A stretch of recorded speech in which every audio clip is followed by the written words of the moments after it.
Welcome to iteration 9 of the CS160 programming tutorial. In this iteration, we complete all the functional requirements for the tutorial programming assignment. In particular, iteration 9 objectives are to add Java code to the main class to satisfy functional requirements 6, 7, and 8 for the comfortable and maximum payment options. That is, the program must compute the number of months required to pay off the balance, must compute the total payment, must compute the total interest for the two remaining options. Recall that in iteration 8, we did these calculations for the minimum payment option. Additionally, we're going to add Java code to the main class to satisfy functional requirement number 9. That is, to complete the credit card payment analysis report. Again, in iteration 8, we added code to generate the report headings and also to generate the first line of report content that was associated with the minimum payment option. We're also going to run the program using the sample input and verify that the output our program generates matches exactly the expected output from those two runs. And the output that our program generates now is the complete output we see from those two sample runs. Finally, we're going to remove the debug code.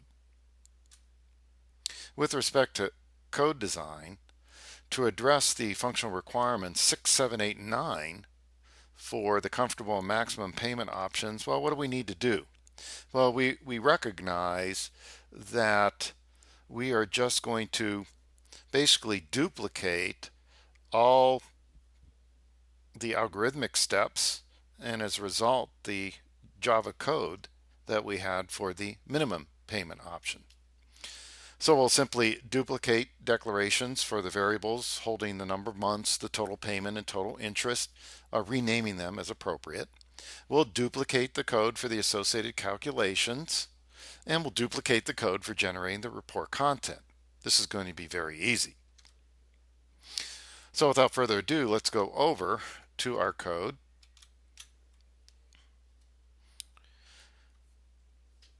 And the first thing we'll do is we will duplicate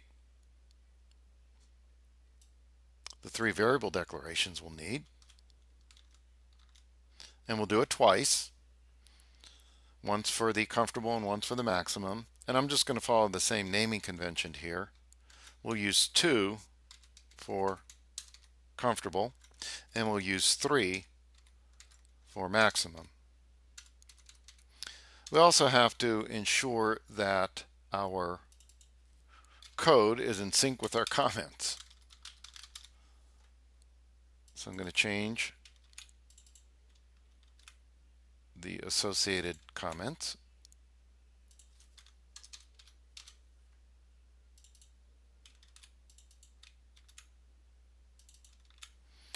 All right, that's it for our declarations. Now we'll go down to step 11. That's where we added the code to do those calculations. And here all I'm going to do is duplicate the code.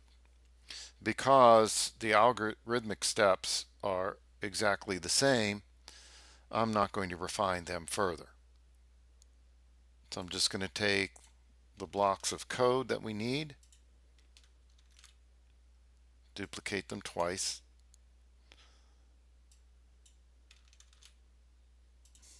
being careful to keep the same order.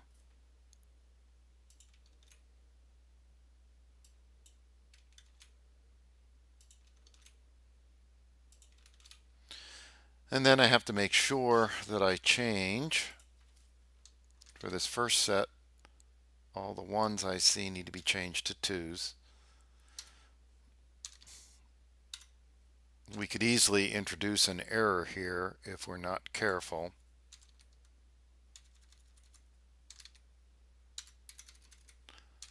And I'm just going to take another look at this code to make sure I've done exactly that. All right, then we'll go down to our next code block and change the 1s to 3s.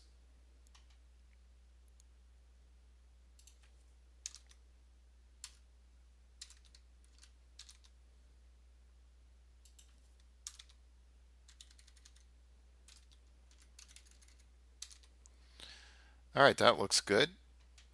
And the final thing we have to do is go down here where we generate the report and copy that single complex line of Java code we developed for the minimum payment option and duplicate it, doing the same revisions we did for the computations.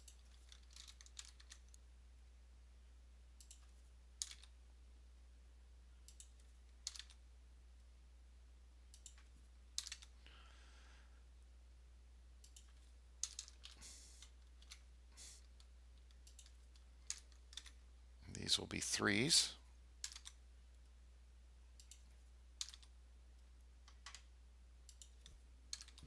Okay, so we have quickly constructed our Java code. So now let's test it. And we're going to test it with both data sets.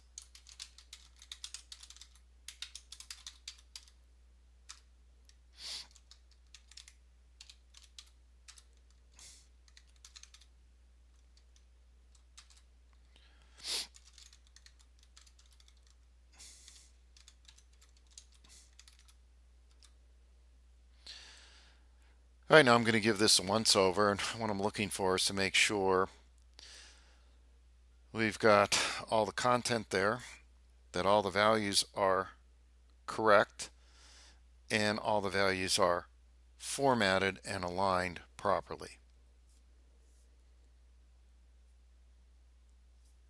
All right, that looks pretty good. So let's try the other data set.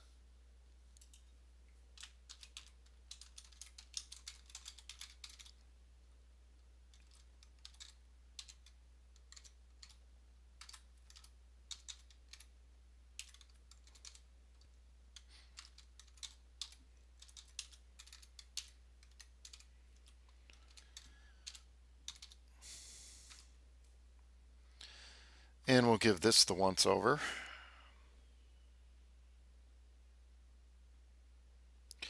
Okay, again, that matches what we have for sample run number 2 in the programming assignment.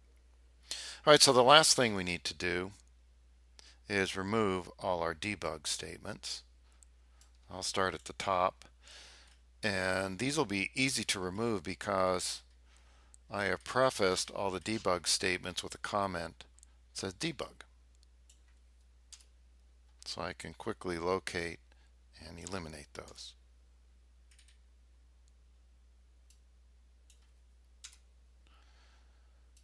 And after I do so, I'm going to rerun sample run one more time to make sure that I didn't introduce an error when I deleted those statements.